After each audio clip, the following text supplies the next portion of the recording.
Match classico entre le Real Madrid et le FC Barcelone en finale de la Supercoupe d'Espagne. Et oui, le FC Barcelone a remporté cette victoire, ce derby face à l'éternel rival le Real Madrid dans un match complètement fou, dont 3-2 pour le FC Barcelone, dont doublé de Rafinha et un but de Lewandowski. Et du côté du Real Madrid, un but de Vinicius qui a mis un but incroyable, on va en parler après, et un Gonzalo Garcia qui a été sur buteur.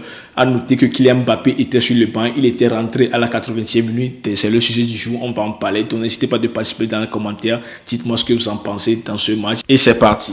Donc en première mi-temps, on voit le FC Barcelone qui avait la possession du bal, ils faisaient des passes par ici, mais il n'y avait pas grand chose à dire parce qu'offensivement, ce sont juste les passes par ici, derrière les passes Koundé, Lamine, les passes Rafinha, Balde, etc. Mais le Real Madrid reculait, le Real Madrid, eux, ils attendent juste leur chance pour pouvoir contre-attaquer le FC Barcelone. Ils laissent le FC Barcelone jouer le ballon et c'est ça qui s'est passé dans ce match parce qu'on a vu un Real Madrid qui était derrière, laissant le FC Barcelone jouer son match jusqu'à ce qu'ils prennent le ballon et ils avancent, ils deviennent dangereux face à l'équipe adverse. Et c'est ça qu'on a pu voir notamment avec un Vinicius qui était très bon dans ce match, qui était très dangereux. L'homme dangereux dans ce match, c'était Vinicius. Même Rodrigo, on ne le voyait pas. Même Gonzalo Garcia, sans son but, il ne faisait rien de grave. Les milieux du terrain, que ce soit Bellingham, Tchouaméni, Camavinga, on ne le voyait même pas trop. Juste Camavinga qu'on voyait un peu de temps en temps. Sinon, Bellingham, dans ce match, je ne l'ai même pas vu. Je ne sais même pas s'il a joué ou pas parce qu'il y avait quand même un instant, je me demandais, est-ce que Bellingham jouait ce match? Parce qu'il a été invisible dans ce match, on ne le voyait pas. On ne voyait pas le Bellingham qu'on connaissait avant, qui taclait, qui prenait le ballon, récupération par ici, qui faisait des défensives, les replis, etc. offensivement, qui était tellement fort. Mais je n'ai pas vu un Bellingham aujourd'hui qui a fait ce genre de choses. Je vois juste un Bellingham lent qui est comme s'il était fatigué, etc.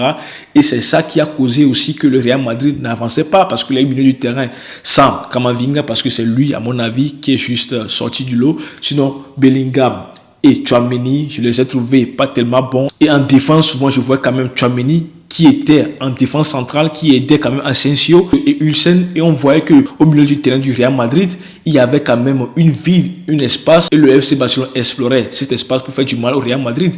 Et c'est ça qui s'est passé parce que tant que Tchouaméni est parti, le FC Barcelone, ça passe librement. Rafinha qui enchaîne, etc.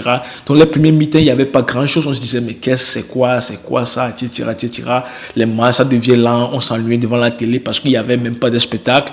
Le Real Madrid, que ce soit le FC Barcelone, oui, les possessions de balles par ici, les passes par ici, mais il n'y avait pas grand-chose. Et lorsque le FC Barcelone a quand même eu une occasion où Rafinha a quand même manqué cette énorme frappe où ça aurait été but, mais non, il a manqué. Et quelques minutes après, grâce à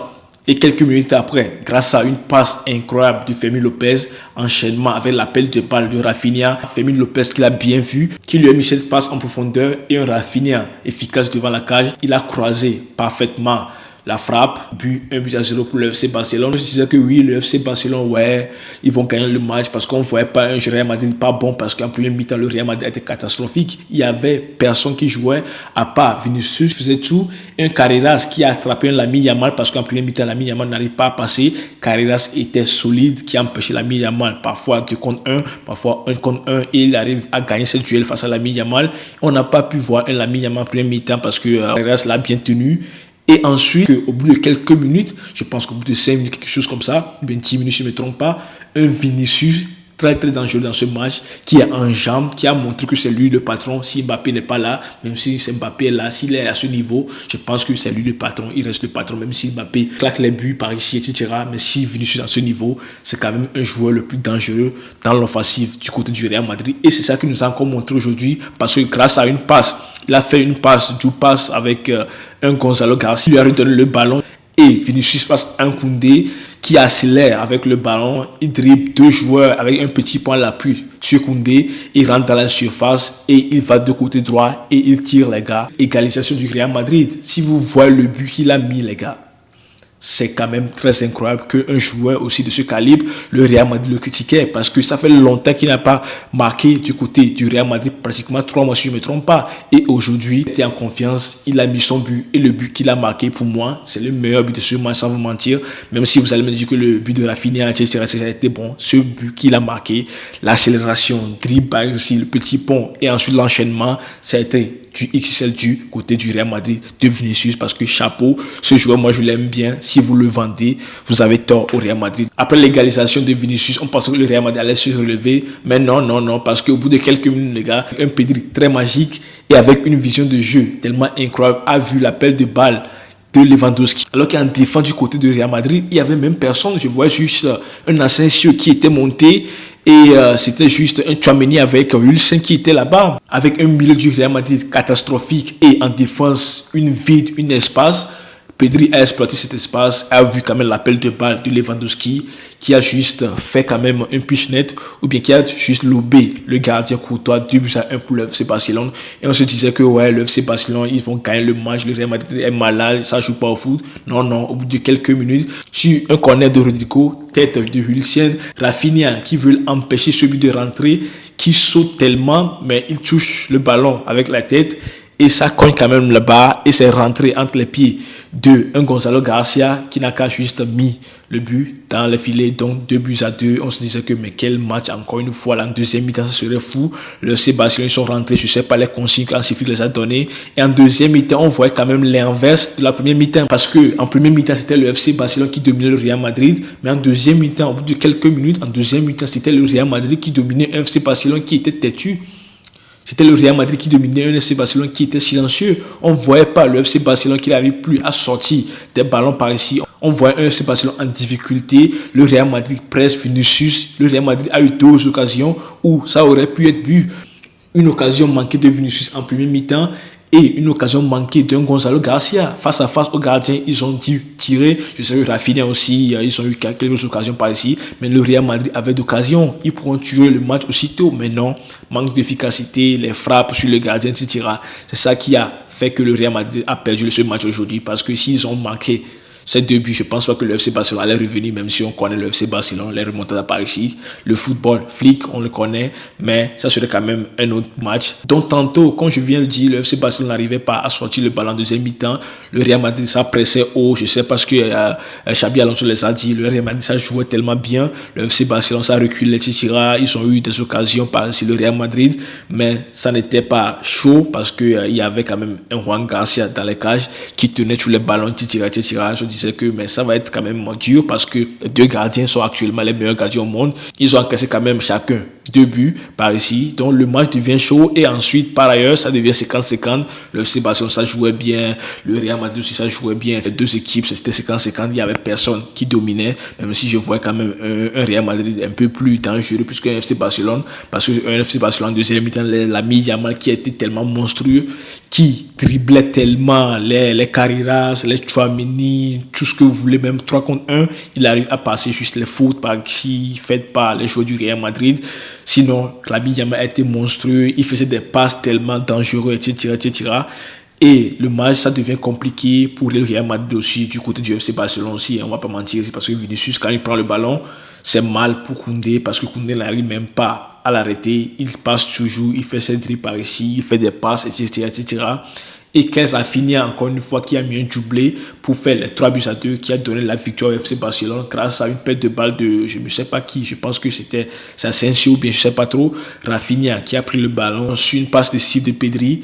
Il a frappé, mais malheureusement c'est contré parce que je pense que c'était Asensio qui avait contré le ballon et c'est rentré, ça a trompé Courtois. Courtois est allé de l'autre côté, le ballon est allé de l'autre côté, donc 3-2 pour le FC Barcelone, donc doublé de Pedri. Donc c'est ça qui a été le match, ça a été plié en ce moment, mais attention parce qu'il y avait encore 15 minutes et on se disait que le Real Madrid pourrait revenir vu qu'un Kylian Mbappé s'échauffait déjà pour pouvoir rentrer là-dedans. Et le FC Barcelone s'est reculé un peu par ici parce qu'il veut quand même garder ce score. Le Real Madrid poussait par ici. Juan Garcia était dans la cage qui attrapait aussi les ballons, même si on sait que les ballons, ça vient directement sur lui.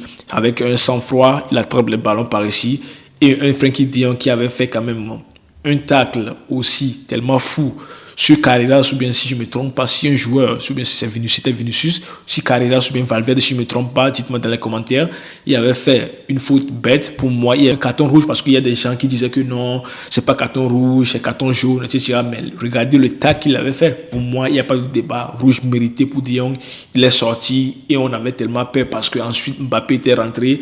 Mais heureusement, il n'avait pas eu tellement de ballons par ici. Vers la suite, vers les 5e arrêts de jeu, etc. Ça a été quand même compliqué pour le FC Barcelone parce que le FC Barcelone a fait rentrer Araujo, l'ami Yamal était sorti, par ici Rafinha était sorti, Rashford qui était rentré et ça dominait. Titira, le FC Barcelone n'arrivait plus parce que vous êtes à 11 contre 10, vous devez jouer bas pour pouvoir retenir le score comme ça. Le Real Madrid qui avait eu l'occasion, Titira, Rashford qui avait eu aussi une occasion où il pourra plier le match alors qu'il était à 10 contre 11. Il a manqué, ce Toka a manqué, il a juste tiré à côté. Sinon, le Real Madrid, ils ont essayé. Je n'ai pas vu un Real Madrid aussi bon aujourd'hui, on ne va pas mentir ici, surtout en premier mi-temps.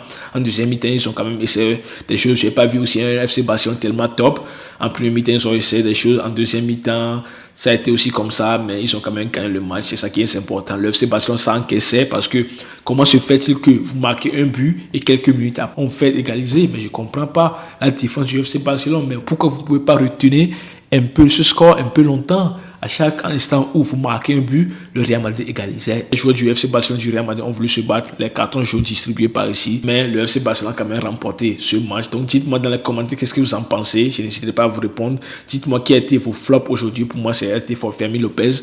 Il n'a pas été tellement bon dans ce moment. On ne va pas mentir ici. Du côté du Real Madrid aussi, ils ont été moins bons. Les milieux du terrain, ça a été moyen. Rodrigo, ça a été mauvais. Asensio, ça n'a pas été comme ça. Valverde qui a essayé. Mais bon, sinon Carreras, ça a été très bon du côté du Real Madrid et du FC Barcelone. L'ami Yamal en deuxième mi-temps surtout et Rafinha, ils ont été très bons. Donc et n'oubliez pas quand même de soulever le petit pouce bleu qui aide pour le référencement. Merci pour le soutien et abonnez-vous si ce n'est pas encore le cas. Ciao.